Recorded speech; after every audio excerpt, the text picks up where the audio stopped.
Hi, it's Josh, your Goth fragrance bestie, and welcome to the What I Wore This Week. First up, we have Rook Forest. What I really appreciate about Forest by Rook is it is uncompromised in its attitude as a green fragrance. It is verdant and lively. The only other perfume in my collection even similar would be Bête Humaine by Liquid Imaginaire. As to where that is very woody, Forest maintains its very green, evergreen, even rigidity. There are so many notes kind of going on. It's bracing and fresh and green while being wholly unisex and never really meanders either too masculine or feminine. It's a really pleasant wear, and I enjoy it very, very much. Next up, we have Soda Snob by Snif. Snif is the brand that introduced me to gourmands that I enjoy, and Soda Snob is no exception. It opens with this bubbly, effervescent lime soda note that is very fun and playful, but the follow through and the dry down, you start getting cinnamon and jasmine with this like caramelly vanilla. It's very lovely and very playful. I didn't anticipate enjoying it as much as I do, but I find myself reaching for it quite often, and I'm happy to have given it a whole day to wear with nothing else. EPC Rose Charcoal. I'm a huge fan of many of the EPCs I smelled, and while this one is not for me, it is a delightfully tart, robust rose. I think if you are a rose lover or a rhubarb lover, you're really going to enjoy it, because those two together just create this very punchy, bright rose presentation that I personally didn't care for. But it wore very lovely, very bright, very upright. And if you are interested in that kind of summery day, kind of garden vibe, that is a great one for you. Up next we have Teddy the Perfumer's Summer in Love. Summer in Love is a delightful fragrance.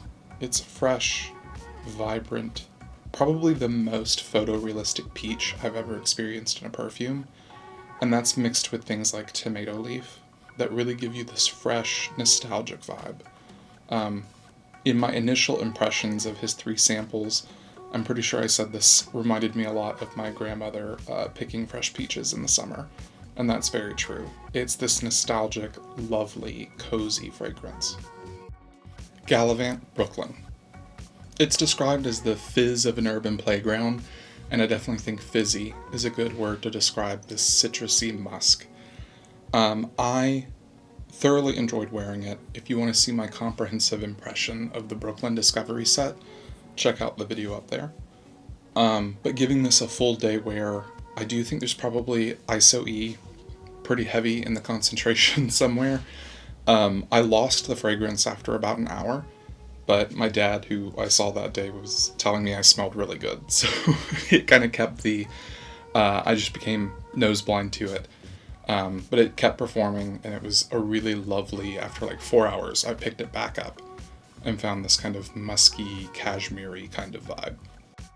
I also wore Sweet Ash by Snif. It is a kind of cozy go-to scent for me now. It was my introduction to vanillas that I enjoy. It's this really interesting, complex DNA of vanilla and oak moss. It's sweet, but sultry and lovely. I really enjoy Sweet Ash by Snif. I've used the laundry detergent, I've used almost a full bottle of the fragrance, and just love it so much. WILE Aftertaste. I'll be doing a full brand review of them soon. This was the first fragrance I gave a full day wear. Aftertaste begins with this saffrony, spicy kind of punch that delves deep into this seductive, borderline kinky musk.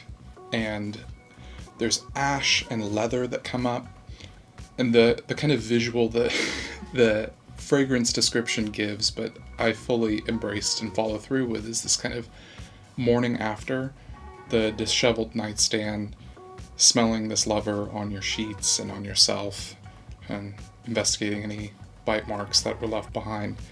It's really amazing, and I am so excited to continue exploring more of WILE's fragrances. Ending the week, I had Fischersund's FLOD. If you saw my video on Fischersund, on the short form videos, you would know that FLOD was one of the highlights of my vacation, seeing the art installation that this fragrance goes in tandem with. It is this bleak, obliterating, kind of dark aquatic. It is burnt, it's woody, but wholly just dark on its own. I really love dark aquatics. This one I think is more challenging than many of the others I own. There is something about it that just makes you feel dangerous, like you're something deep coming up from a slumber under the ocean to wreak havoc on mankind. And sometimes you need a fragrance like that. So I really loved wearing it. It made me feel powerful in a way, but also reserved. Beautiful fragrance. Really enjoy wearing it. Love having it in my collection. All in all, this was a strange week.